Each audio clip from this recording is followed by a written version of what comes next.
नमस्कार मंडळी. आज आपली रेसिपी आहे महाराष्ट्राची खास कुरकुरीत कोथिंबीर वडी. सगळ्यात आधी आपण भरपूर ताजी कोथिंबीर घेऊया. ती स्वच्छ धुवून एकदम बारीक चिरून घ्यायची आहे. आता एका मिक्सरच्या भांड्यात थोड्या हिरव्या मिरच्या, भरपूर लसूण, खोबऱ्याचे काप, जिरं, हळद आणि चवीनुसार मीठ टाका. याचा आपल्याला एक ओबडधोबड किंवा जाडसर वाटण तयार करायचं आहे. खूप बारीक पेस्ट करू नका. आता एका मोठ्या भांड्यात चिरलेली कोथिंबीर घ्या आणि त्यात बाइंडिंगसाठी बेसन पीठ घाला. सोबतच जे वाटण आपण तयार केलं होतं तेही यात टाका. थोडेसे पांढरे तीळ पण नक्की घाला.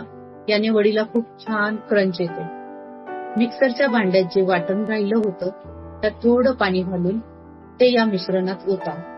थोडंसं तेल पण घाला आणि हाताने हे सगळं व्यवस्थित एकजीव करून मळून घ्या.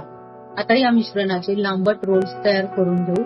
एका जाळीच्या ताटाला किंवा चाळणीला थोडं तेल लावून घ्या, जेणेकरून रोल्स चिकटणार नाही. त्यावर हे रोल्स ठेवा.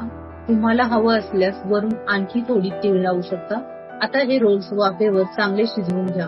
वाफेवर शिजल्यानंतर हे रोल्स पूर्णपणे थंड होऊ द्या आणि मग चाकूने त्याच्या छोट्या छोट्या वड्या कापून घ्या.